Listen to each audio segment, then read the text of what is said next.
The void between stars was not silent, not to the sensors of the deep-range monitoring outpost designated K-17X.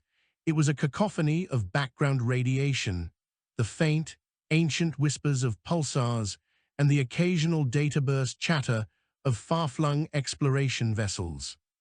For senior technologist Xylos, the symphony of the cosmos was a familiar and comforting hum, a predictable pattern of energies and silences that had defined his existence for 3 solar cycles. His multifaceted eyes, capable of perceiving a broader spectrum of light than most species, scanned the holographic readouts with a practiced, almost bored efficiency. His people, the Vel, had long ago mapped the galactic spiral arm they called home, establishing a cautious, orderly network of alliances and neutral zones. They were masters of data, of logic, of understanding the universe through its quantifiable properties. Xylos considered himself a guardian of that understanding, a sentinel at the edge of the known, watching for anything that might disrupt the delicate equilibrium. His long, slender digits, each possessing an extra joint, danced across the crystalline control interface, filtering out the known variables. The day's log was nearly complete, a report of profound and utter normalcy. It was then that the anomaly registered. At first, it was a mere blip, a spike of energy so faint and so brief that the station's sophisticated software almost categorized it as background noise. But Xylos's instincts, honed by years of staring into the abyss, twitched. He isolated the signal, running it through a series of deeper analytical filters. The source was impossibly distant, far beyond the furthest Vel exploratory beacon, in a region of space considered navigationally untenable due to gravitational turbulence and intense radiation fields. The signal itself was unlike anything in the database. It was not the clean, modulated pulse of a communication laser, nor the powerful, sustained emission of a starship's drive. It was raw, chaotic, and broadband, a scream of energy across multiple spectra.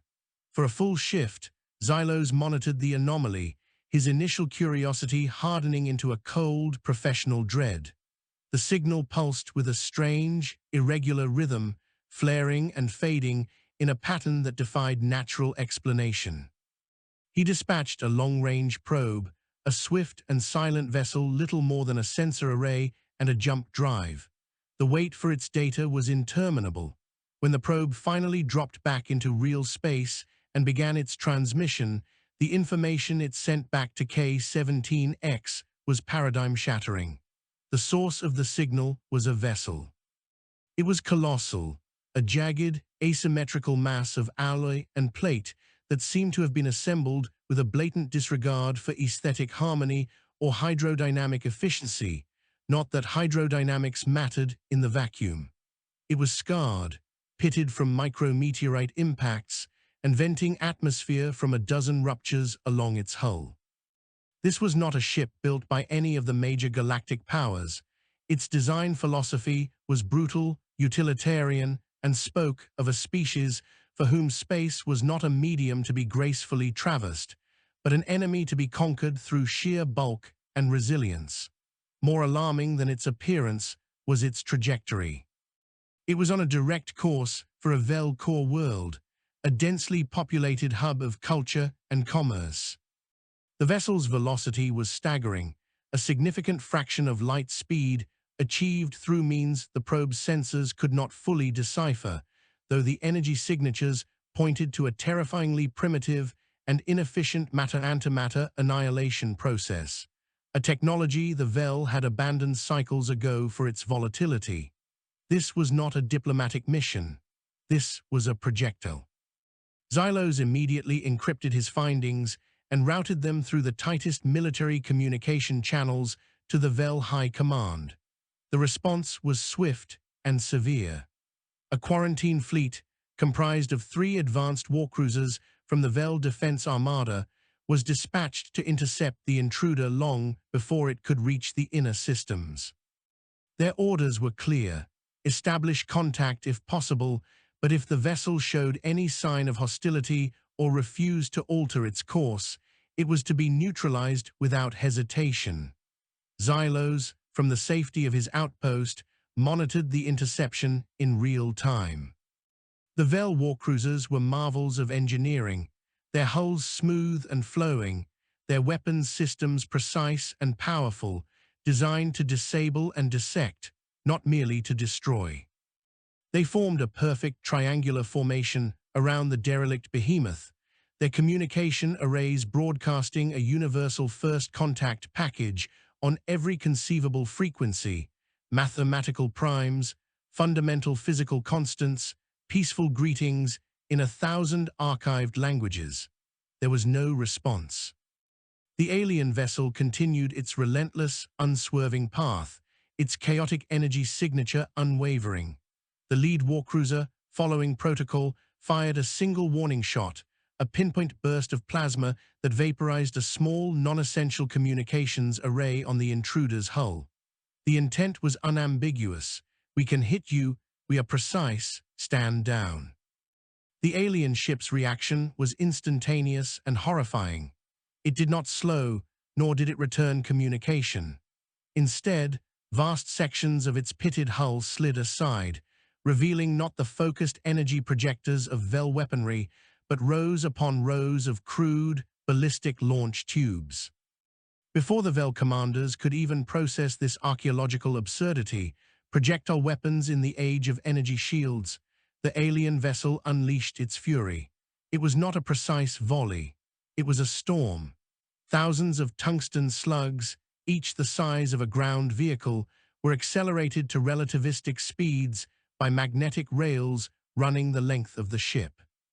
They filled the space between the vessels like a cloud of metallic locusts. The Vel shields, designed to deflect and dissipate concentrated energy beams, were utterly overwhelmed by the sheer kinetic brutality of the assault. They flared and collapsed under the impact of hundreds of simultaneous hits. The elegant warcruisers were torn apart, their hulls shredded as if by some monstrous, cosmic shotgun. In less than a minute, the pristine Vel formation was reduced to an expanding cloud of glittering debris. Xylos watched the sensor feeds in stunned, terrified disbelief. The tactical computers were equally confounded, their predictive algorithms failing to account for an enemy that employed such a wasteful, indiscriminate, and devastatingly effective form of attack. It was not just a defeat, it was a conceptual annihilation. The Vel had approached the situation with logic, precision, and a measured escalation of force. They had been met with what could only be described as raw, unadulterated violence. As the alien ship, seemingly unscathed by the negligible return fire, continued its unstoppable advance, now on a course that would take it through the heart of Vel space, Xylos realized the profound error in their assessment. They had not encountered a peer civilization. They had stumbled upon something far more terrifying. They had found predators. The news of the fleet's destruction sent shockwaves through the Vel hegemony.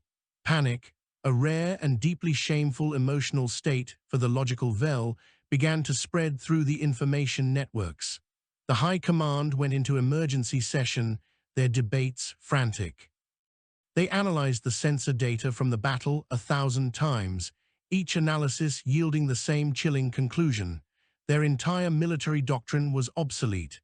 Their ships, their weapons, their very way of thinking about conflict was based on a paradigm of finesse and technological superiority that was useless against this new enemy. They needed a new strategy, a new kind of defense. And in their desperation, they turned to the only species in their extensive records whose historical and psychological profile suggested a possible, if deeply unsettling, counter to the invaders.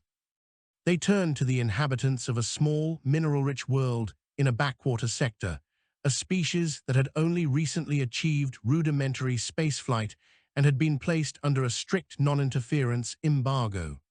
A species the Vel had classified as dangerously volatile, emotionally unstable, and pathologically resilient. A species known to itself as humanity. The initial contact with the human governing bodies was a tense, fraught affair conducted through heavily encrypted channels. The Vel, pride-wounded and facing an existential threat, had to confess their military failure and plead for assistance from a race they had previously considered little more than savages. They transmitted the data from K-17X and the battle, the cold, hard facts of the alien vessel's design and its horrifyingly effective weaponry. The human response was not what the Vel expected. There was no panic, no despair. After a period of analysis, the human military strategists, a group the Vel found disturbingly direct and pragmatic, sent back a single, succinct message. They did not question the reality of the threat, nor did they dwell on the Vel's defeat. Their focus was immediately, entirely on the enemy. They dissected the attack pattern, the ship's design, the apparent philosophy of its builders, and their conclusion was as simple as it was terrifying. They understood the enemy, they recognized the mindset, and they claimed they knew how to fight it. A summit was arranged in a neutral star system aboard a massive Vel diplomatic station. The Vel delegation, led by a senior official named Tavia, waited with a mixture of hope and profound unease. When the human ship docked, it was another shock. It was not a graceful vessel. It was angular, armored, and bristling, with an array of weapons that seemed to prioritize function over form in a way that was eerily reminiscent of the enemy. The humans who disembarked were similarly unsettling. They were bipedal and bilaterally symmetrical, like the Vel, but there the similarities ended. They were dense, muscular, and moved with a confident, purposeful gait that spoke of a history spent conquering their environment rather than adapting to it. Their leader, an individual identified as General Markov, had a face that was a roadmap of old scars, and his eyes held a calm, assessing gaze that seemed to look through Tavia's diplomatic platitudes and directly at the fear beneath. "Your problem is one of philosophy, not firepower," Markov stated, his voice a low rumble translated by the Vel linguistical systems. He stood before the holographic display of the alien ship, his hands clasped behind his back. "You approach them as if they were a rational actor following a rules-based system of engagement. They are not. They are a hammer. You tried to use a scalpel. You do not parry a hammer. You either get out of its way or you meet it with a bigger hammer." Tavia felt a shiver of revulsion at the metaphor. It was so crude, so violent. "Our analysis," Markov continued, gesturing to the ship's schematics, "indicates their technology, while powerful, is blunt. Their shields are weak, likely designed for particle dispersion, not kinetic impact. Their point defense systems are minimal. They rely on overwhelming offensive power to obliterate threats before they can get close. It is a strategy of a bully, confident in its ability to strike first and hardest." He turned to face Tavia, his expression grim. "We can build you a fleet that can withstand their initial assault. We can design weapons that will exploit their weaknesses. But it will require you to accept a new way of war. It will be ugly, it will be brutal, and it will not be clean." The Vel official stared at the human, the fate of his civilization hanging in the balance. He was being asked to embrace the very thing his culture had spent millennia evolving beyond: mindless, brutal violence. But as he looked at the debris field that was once his people's finest warships, he saw no other choice. The shipyards of Jupiter's orbital space, once dedicated to constructing interplanetary freighters and scientific outposts, were now a maelstrom of controlled chaos. Under the grim direction of General Markov and a consortium of human engineers and military strategists, the combined industrial might of Earth was being repurposed. The Vel, true to their word, had provided staggering amounts of raw materials, refined alloys, crystalline composites, and energy cells of a purity humanity could only dream of. They had also provided the theoretical basis for advanced technologies: shield harmonics, gravity manipulation, and efficient fusion reactors. But the application, the physical form these technologies took, was distinctly and terrifyingly human. Where Vel ships were smooth and elegant, The new vessels taking shape in the orbital docks were all hard angles and reinforced armor plate. They were not designed to be beautiful, they were designed to survive. Human engineers, looking at the data from the Vel's defeat, had scoffed at the delicate shield emitters and thinly armored hulls. A single good hit, and the whole system cascades into failure, one grizzled shipwright from the Martian docks had muttered, pointing a grease-stained finger at the hologram. You don't put a sports car on the front line. So they built tanks. The human-designed warships, designated the Aegis class, were monstrous things. Their primary armor was not energy shields, but meters-thick slabs of laminated titanium ceramic composite, layered with reactive plating, designed to detonate outward and disrupt incoming kinetic projectiles. The shields were present, but they were reconfigured. Instead of a single, large bubble, the human engineers installed thousands of smaller, overlapping shield projectors, creating a redundant, segmented defense system. If one projector failed, the others would compensate. It was a brute force solution to a problem of finesse. The weaponry was an even greater departure from Vel norms. The humans integrated the Vel's powerful plasma cannons, but they mounted them in fixed, forward-facing batteries, prioritizing raw firepower over wide-firing arcs. And then they added their own contributions.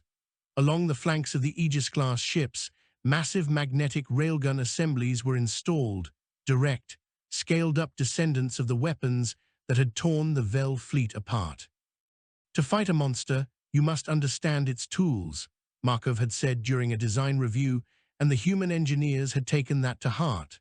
They also installed banks of missile pods, each missile carrying a variety of warheads, from high-explosive fragmentation to focused plasma charges. It was an arsenal of terrifying diversity, designed to overwhelm and destroy at every conceivable range. The most controversial addition, however, was one the Vel observers found utterly baffling. The human ships were equipped with what they called an Close-in Weapons System, or CIWS. These were rapid-firing, auto-tracking kinetic guns designed not to engage capital ships, but to create a last-ditch wall of metal to intercept incoming projectiles. To the Vel, this was the height of absurdity. Using more projectiles to stop projectiles was a regression, a wasteful and inefficient cycle of violence. But the humans were insistent. Your shields failed because they were overwhelmed by the volume of fire, a human tactical officer explained patiently to a horrified Vel technician. This gives us a final layer of defense when the numbers get too high. It's not elegant, but it works. While the shipyards roared with industry, a different kind of forging was taking place on the training grounds of Pluto's Charon base. The first joint Vel-human fighter wings were being assembled. The Vel pilots, selected from their military's elite, were creatures of precision. Their combat doctrine involved long-range duels, complex maneuvering patterns, and surgical strikes against enemy shield emitters and engines. They flew sleek, agile fighters that were masterpieces of technology. The human pilots, by contrast, were a different breed altogether. They came from atmospheric fighter jocks, asteroid belt patrols, and the rough-and-tumble security forces of the outer colonies. Their training simulations were not about elegant maneuvers. They were about survival, about pushing a machine to its absolute limits and beyond, about getting in close and hitting the enemy where it hurt. The cultural clash was immediate and profound. The Vel pilots were appalled by the humans' aggressive, almost reckless flying style. The humans, in turn, were frustrated by the Vel's reluctance to press an advantage, their slavish devotion to pre-planned tactical formations. The first joint simulation ended in disaster. A flight of Vel fighters, following their doctrine, attempted to outmaneuver a simulated enemy cruiser from a safe distance. A flight of human fighters, ignoring the plan, dove straight into the enemy's point defense range, taking heavy losses but managing to cripple the cruiser's primary weapons array with a point-blank volley.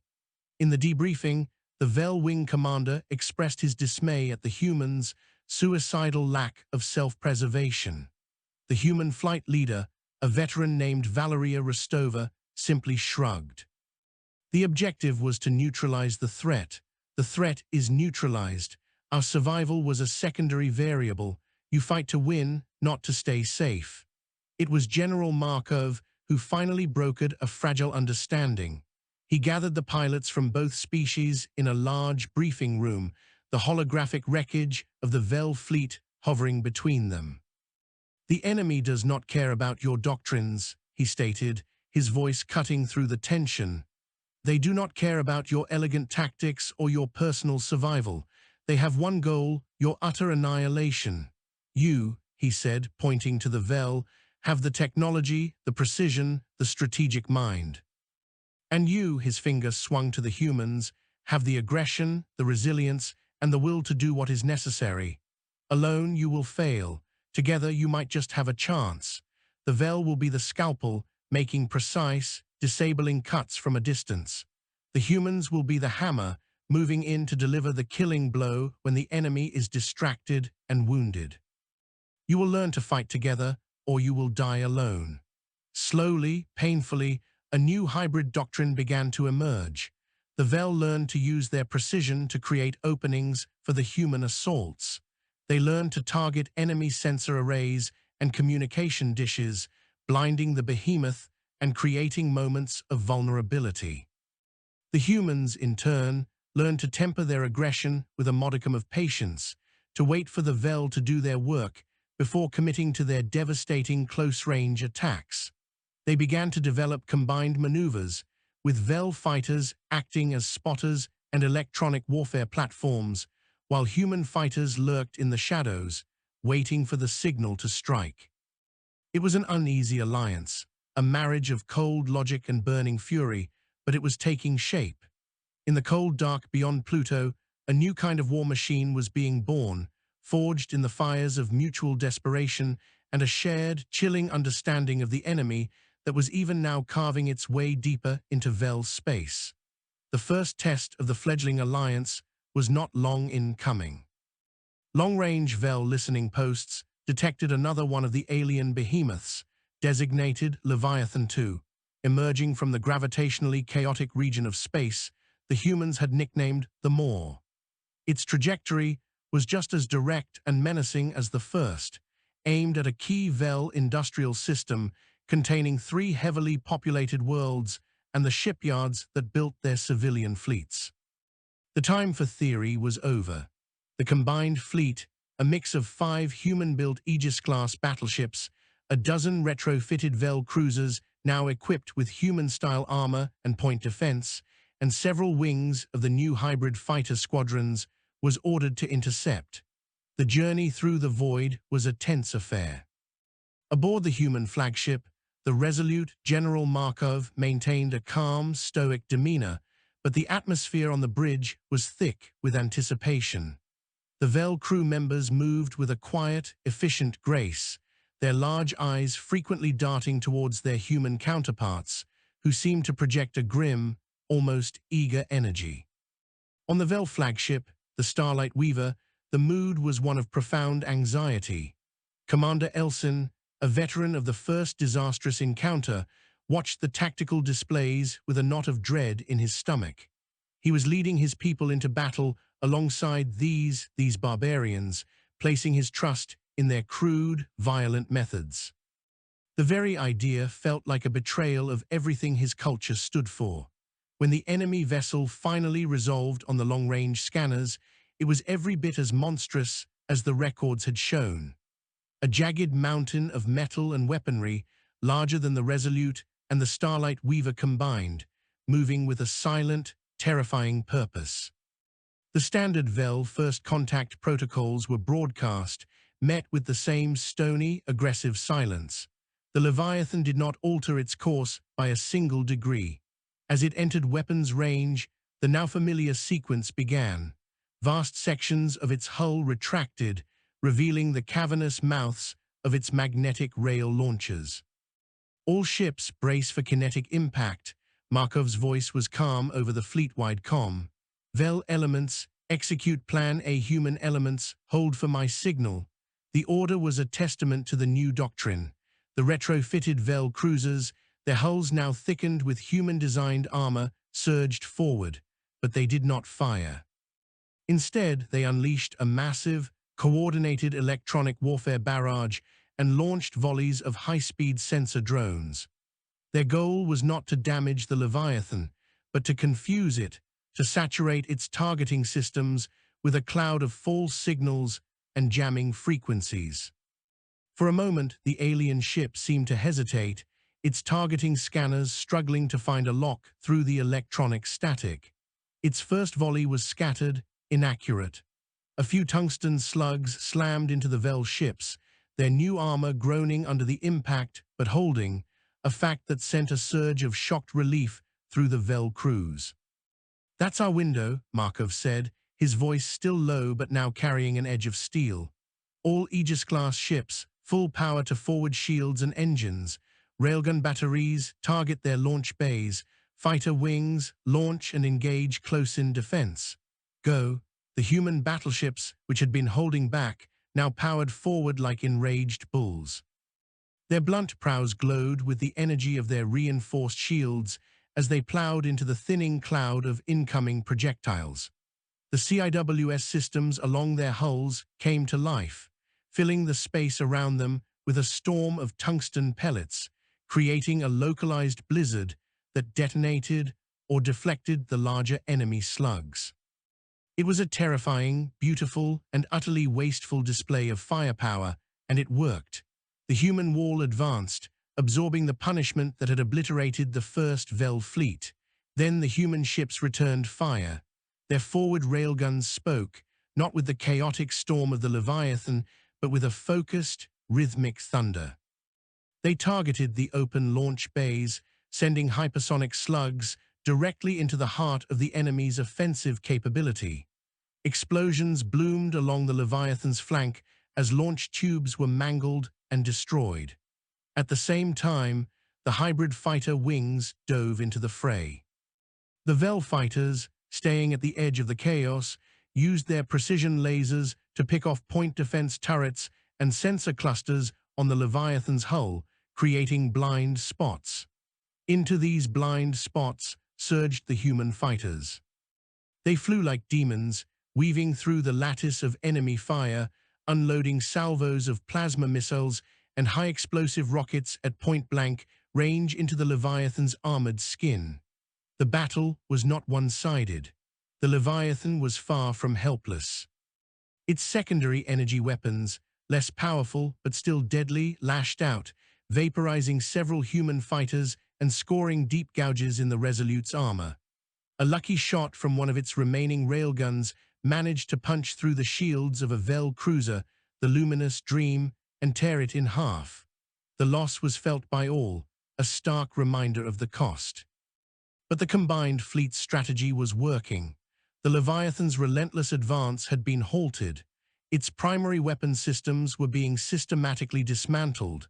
It was being bled, cut, and hammered in a way it had clearly never experienced. Inside the Leviathan, the nature of its crew remained a mystery, but their reaction was becoming clear.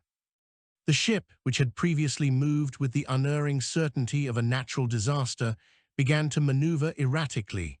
It attempted to turn, to bring its less damaged broadside to bear, a move that spoke of desperation, of a mind realizing it was in a fight for its life. This was the moment Markov had been waiting for. "Concentrate all fire on their engine assembly," he commanded. "They're trying to run, don't let them." A final, coordinated volley from the entire fleet, Vel plasma beams, human railgun slugs, and a swarm of missiles from the fighters, slammed into the stern of the colossal vessel. A series of internal detonations rippled through its structure, and then, with a silent, spectacular flare of light, the Leviathan's drive core went critical.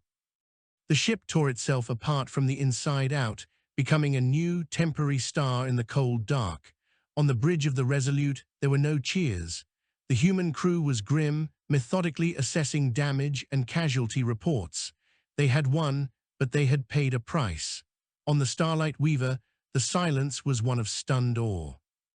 Commander Elsin looked at the dissipating cloud of debris that had, minutes before, been an unstoppable force of destruction.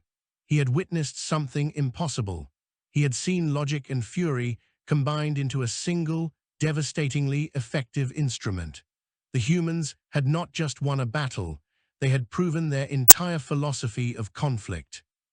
They had looked into the face of mindless aggression and met it with a controlled, intelligent, but equally brutal aggression of their own. The victory was not clean, it was not elegant, but it was absolute.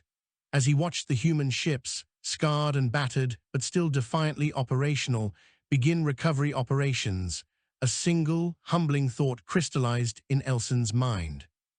The Vel had sought to understand the universe. Humanity sought to conquer it. And for the first time, he was profoundly grateful that they were on the same side.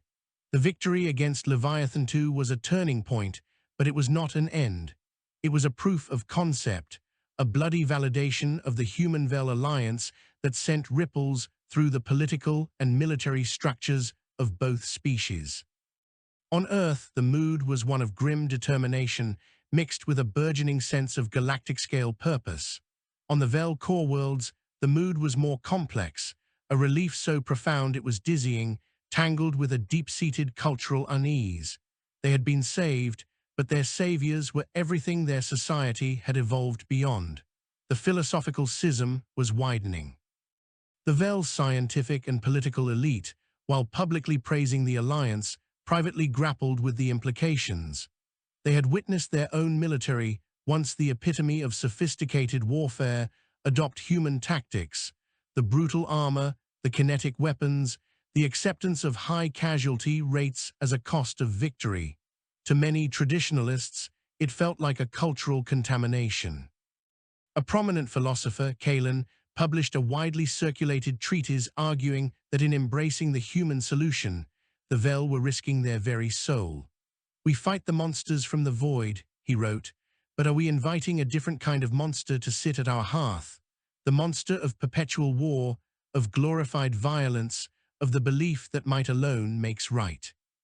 This sentiment resonated with a significant portion of the Vel populace, who viewed the increasingly human-like appearance of their own defense fleet with alarm.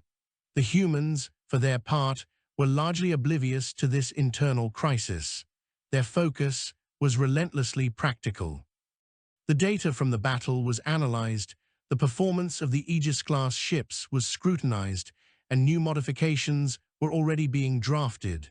The enemy had been observed attempting to adapt, to turn and bring fresh weapons to bear.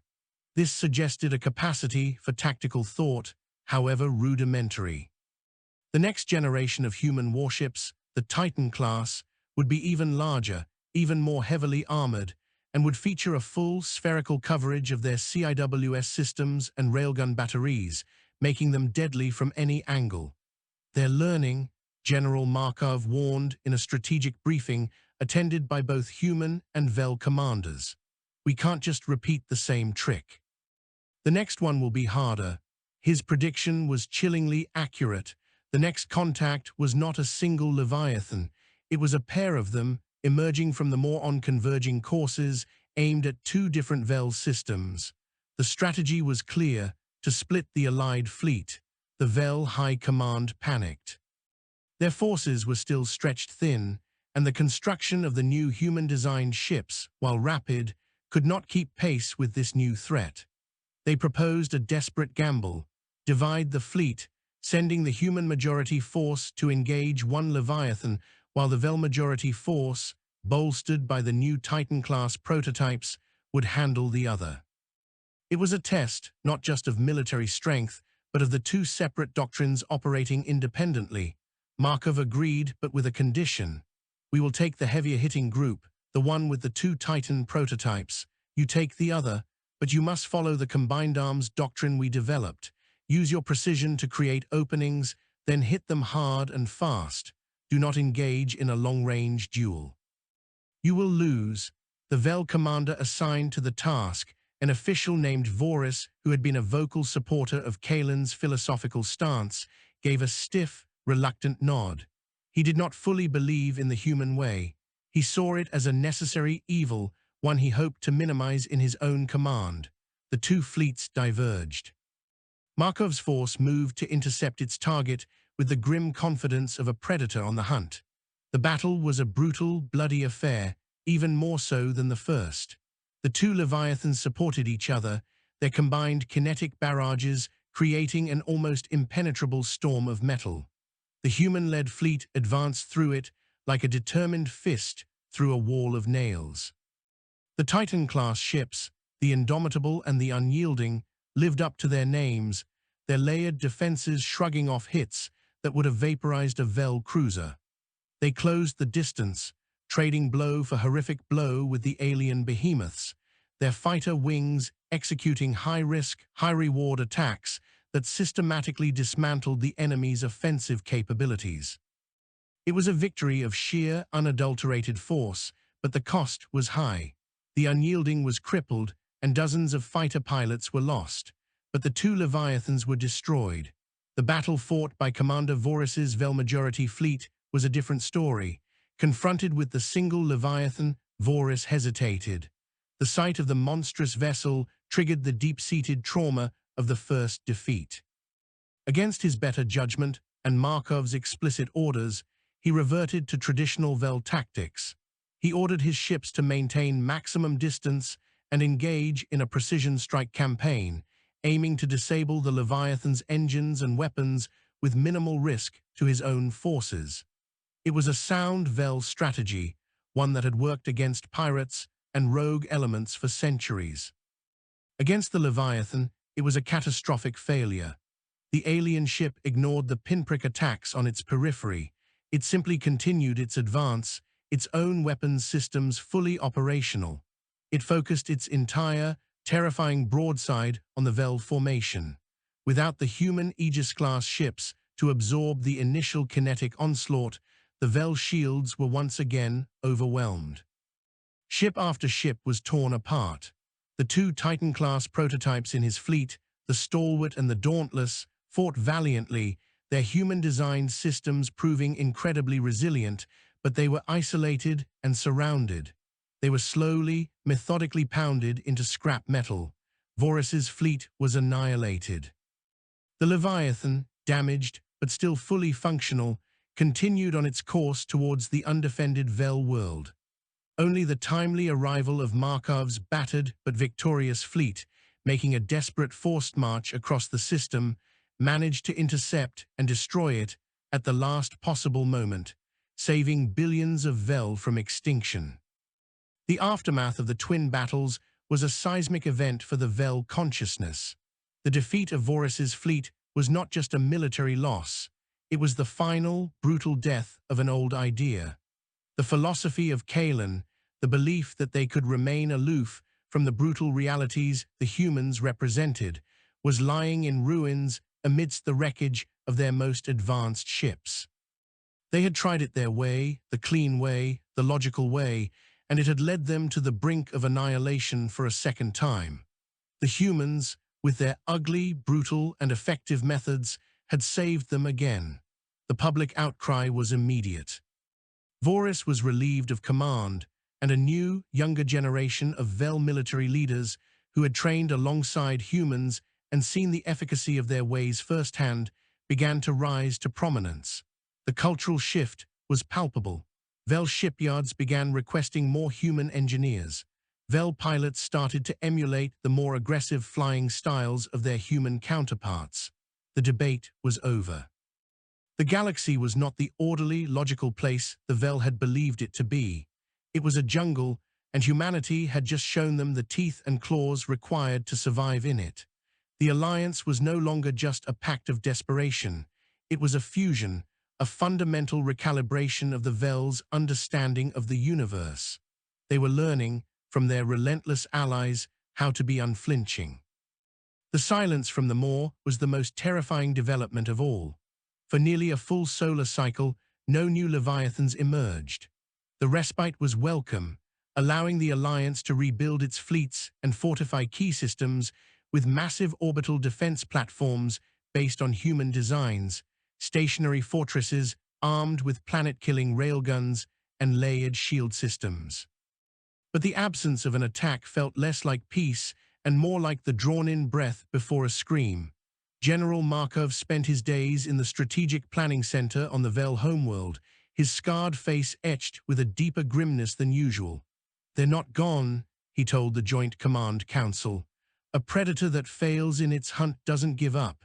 It learns, it adapts. It finds a new way to stalk its prey."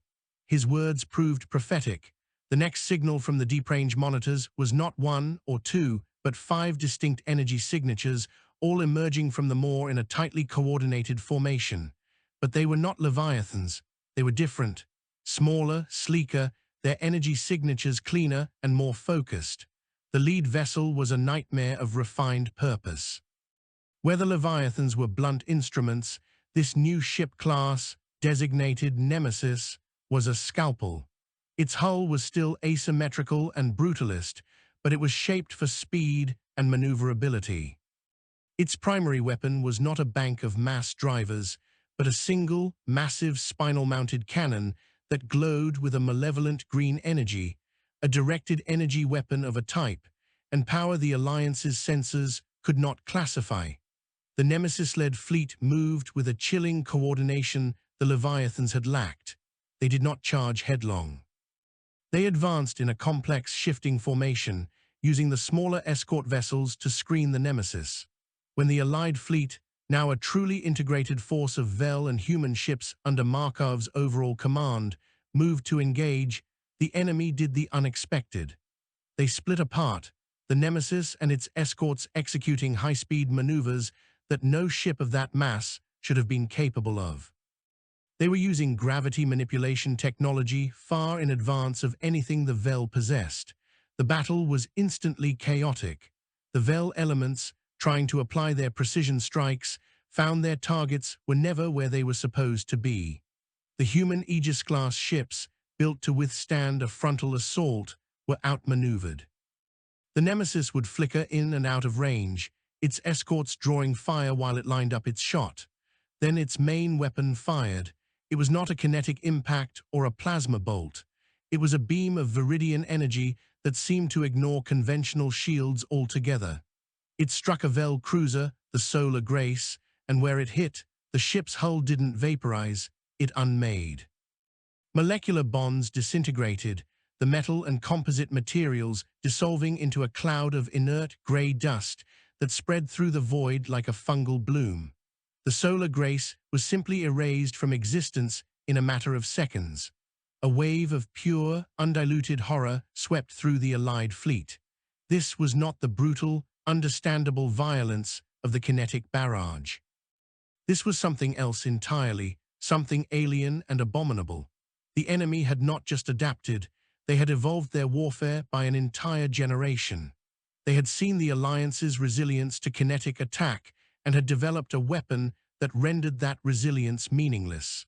The new Vel commanders, who had so recently embraced the human way of war, felt their newfound confidence shatter. The human way was based on taking a hit and hitting back harder. You couldn't take this hit. There was nothing left to hit back with. Panic began to spread through the comms channels. Ships were breaking formation, trying to evade the unpredictable erasure beams of the Nemesis. The battle was turning into a rout. On the bridge of the Resolute, now retrofitted and designated the flagship of the combined fleet, Markov watched the disintegration of his forces with a cold, clear eye. He saw the terror in the faces of his Vel comrades, and he recognized it in the tight jaws of his human crew. This was the moment. This was the test that went beyond technology and tactics. This was a test of spirit. He opened a fleet-wide channel, his voice cutting through the panic, calm and absolute. "All ships, this is Markov. Listen to me. Their technology has changed. The nature of the fight has not. They are still trying to break us. They are trying to frighten us into making a mistake. Do not give them that satisfaction." He paused, letting his words sink in. "Vel elements, I need your precision now more than ever. I need you to plot their gravitational wake, predict their jump points. Human elements, forget your armor. Your job is to be the anvil. Get in close, draw their fire, keep them busy. We will overwhelm them with chaos. We will drown their precision in a hurricane of our own making. It was a desperate, almost suicidal order, but it was an order. In the void of that terror, the simple, direct command was a lifeline. The Vel, their logical minds grasping for any structure, latched onto the task.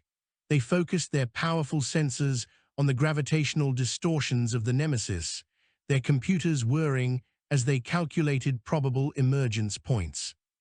The humans, with their deep-seated cultural instinct to fight back against impossible odds, responded to the call for a hurricane. They stopped trying to evade and began to charge. Aegis-class ships turned and rammed the smaller escorts, their CIWS systems firing blindly into the void. Fighter wings, ignoring their own safety, flew straight at the Nemesis, forcing it to divert its terrible main weapon to swat them away. The battle descended into a sprawling, close-range melee, a knife fight in a phone booth. It was exactly the kind of fight the elegant Nemesis was not designed for. Its superior speed and weaponry were hampered by the tangled, chaotic press of Allied ships. A Vel analysis team, working frantically, finally identified a pattern, a microseconds-long power dip in the Nemesis's shields immediately after it fired its main weapon. They relayed the data to the one ship in a position to exploit it, the Resolute. Markov's ship was heavily damaged, its armor shredded, but its main railgun was still operational. As the Nemesis finished vaporizing a human destroyer, its shields flickered. The Resolute, ignoring the incoming fire from an escort, lined up its shot. Every ounce of power was routed to the railgun. It fired a single hypersonic slug. The shot was perfect. It pierced the weakened shield and struck the base of the Nemesis's spinal mount. There was no unstoppable erasure beam, no silent dissolution. There was a cataclysmic, conventional explosion as the weapon's containment failed.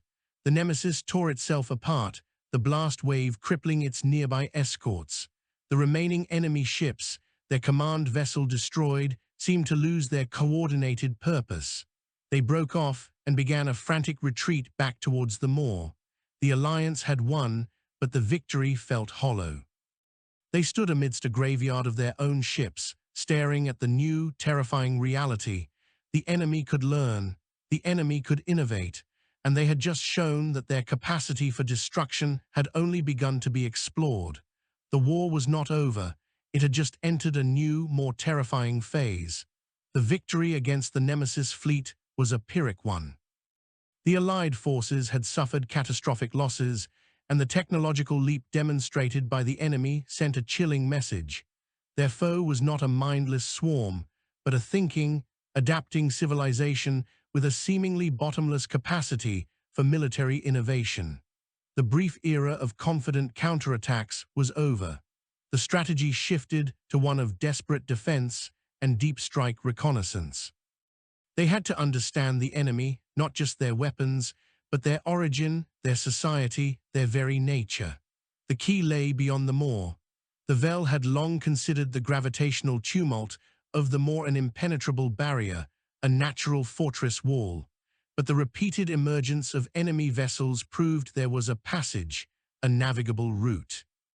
Using the sensor data gathered from the Nemesis's gravity drives, a team of Vel and human scientists and engineers worked around the clock to develop a new kind of vessel. It was a scout ship, small and stealthy, equipped with the most advanced gravity manipulation technology the Alliance could reverse engineer. Its hull was coated in a metamaterial that could absorb and scatter sensor waves, making it virtually invisible to all known detection methods. They called the project Ghost. The crew selection was the subject of intense debate. It required a unique blend of skills: the Vel's unparalleled expertise in astrophysics and hyperdimensional mathematics to navigate the deadly currents of the moor, and the human's preternatural aptitude for improvisation, survival, and, if necessary, aggressive intelligence gathering. The final crew was a team of 4, 2 Vel and 2 humans. The Vel was Specialist Jackson, a prodigy in gravitational mechanics, and Communicator Lyra, an expert in xenolinguistics and data analysis. The humans were Captain Eva Rostova, sister to the fighter pilot Valeria, and a legendary special operations veteran known for her cold nerve and tactical brilliance, and Sergeant Kaito Tanaka, an engineer and survival specialist who had grown up in the punishingly low-gravity environments of the asteroid belts. The launch of the Whisper in the Void, as Rostova had named the ship, was a somber affair. There were no grand speeches, only quiet handshakes and the heavy weight of expectation. The fate of two civilizations now rested on the ability of 4 individuals to cross an impossible frontier and return with answers. The journey into the maw was a harrowing trial of nerve and skill. Space itself was twisted here, a kaleidoscope of gravitational lensing and radiation storms. Jackson spent every waking moment at the navigation console, his multiple hands flying across the interfaces, making minute adjustments to their course, guiding them through corridors of stability that were only theoretical models on a screen. The ship groaned and shuddered around them, its gravity drive straining at the edge of its tolerance. To Tanaka, it felt like trying to sail a paper boat through a hurricane. After what felt like an eternity of tense, silent travel, they broke through. The turbulence ceased, replaced by the calm, stardusted blackness of a star cluster on the other side. And there, hanging in the void before them, was the answer to the great mystery. It was not a planet. It was a Dyson swarm, a vast, spherical cloud of countless orbital habitats, solar collectors, and industrial platforms, all encircling a dim, red dwarf star. The scale was incomprehensible, dwarfing the combined industrial output of Earth and the entire Velhegemony 1,000 times over. This was the source of the endless fleets. This was the hive. They moved closer, their stealth systems active, drinking in the terrifying data. The swarm was a single, vast machine dedicated solely to production and war. They saw shipyards the size of continents, assembling Leviathans and Nemesis-class vessels in parallel assembly lines. There was no art, no beauty, no variation. Every structure, every ship, was a repetition of the same brutal, utilitarian design. They detected immense energy signatures, forge worlds that were little more than contained stars, used to smelt entire asteroids into warship hulls. This was not a civilization, it was an engine, a self-perpetuating mechanism of conquest. Lyra, analyzing the countless data streams flowing between the habitats, made a chilling discovery. The communication was not a language. It was a constant, pulsed stream of binary code, containing production quotas, resource allocations, and military coordinates. There was no debate, no poetry, no emotion. It was the hum of a single, planet-sized mind, a gestalt consciousness that saw the universe as nothing more than raw material to be consumed and threats to be eliminated. Captain Rostova knew they needed more. They needed to know if this entity had a central node, a heart that could be struck. They needed to see the architects. Guiding the Whisper with painstaking slowness, they penetrated deeper into the swarm, heading towards the most dense and energetically active region. What they found there defied all biological understanding. At the center of the swarm was a planet, its surface entirely covered in a metallic crust, crisscrossed with glowing energy conduits. And there, floating in orbit, was a structure that made the Leviathans look like toys. It was an ark, a world ship, its surface crawling with millions of robotic drones. Scanning its interior, they saw them, the dominant species. They were insectoid in form, with chitinous exoskeletons and multiple limbs, but they were not individuals. They moved in perfect, synchronized unison, like cells in a body. They did not speak, they did not interact, they simply worked, their actions dictated by the pulsing data stream that connected them all. They were the components of the gestalt, the physical hands of the hive mind. There was no leader to assassinate, no capital to bomb. The brain was the entire swarm, the body was the entire species. They were facing an existential threat that was, for all intents and purposes, immortal and decentralized.